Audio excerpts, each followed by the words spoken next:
पृथ्वीराज चौहान भारतीय इतिहास के उन महान वीरों में से एक थे जिनकी बहादुरी की कहानियां आज भी प्रेरणा का स्रोत हैं। उनकी जन्मभूमि अजमेर थी और वे चौहान वंश के सबसे महान शासक माने जाते हैं। पृथ्वीराज चौहान का जन्म 1166 ईस्वी में हुआ था।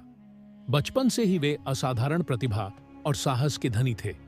वे घुड़सवारी, तलवारबाजी और धनुर्विद्या में निपुण थे। उनकी बुद्धिमत्ता और युद्ध कौशल ने उन्हें एक कुशल शासक बना दिया। पृथ्वीराज चौहान की कथा उनके शौर्य के साथ साथ उनके सच्चे प्रेम की कहानी के लिए भी प्रसिद्ध है। कन्नौज के राजा जयचंद की पुत्री संयोगिता अपनी सुंदरता और बुद्धिमत्ता के लिए प्रसिद्ध थीं। संयोगिता और पृथ्वीराज एक दूसरे से प्रेम करते थे, लेकिन जयचंद पृथ्वीराज को अपना शत्रु मानते थे। जयचंद ने अपनी बेटी के स्वयंवर का आयोजन किया और पृथ्वीराज को अपमानित करने के लिए उनके पुतले को द्वारपाल के रूप में खड़ा कर दिया।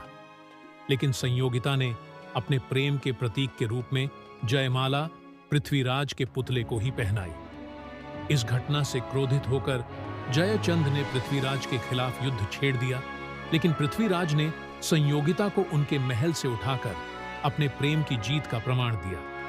पृथ्वीराज चौहान के जीवन का सबसे महत्वपूर्ण अध्याय तराइन का युद्ध है।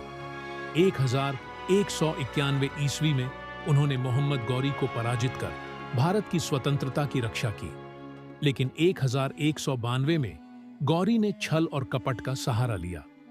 पृथ्वीराज को बंदी बना लिया गया और उन्हें अफगानिस्तान ले जाया गया। गौरी ने पृथ्वीराज को अपमानित करने के लिए अंधा कर दिया, लेकिन पृथ्वीराज का साहस कम नहीं हुआ। उनके साथी चंदबरदाई ने उनकी मदद की। एक दिन गौरी ने पृथ्वीराज से अपनी तीरंदाजी कौशल दिखाने को कहा। चंदबरदाई ने पृथ्वीराज को संकेत दिया, 4 बांस 24 गज अंगुल अष्ट प्रमाण, ता ऊपर सुल्तान है, मत चूको चौहान।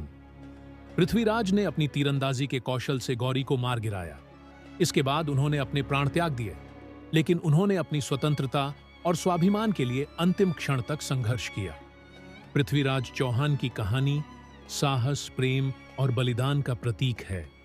उन्होंने अपनी मातृभूमि के लिए सब कुछ न्यौछावर कर दिया।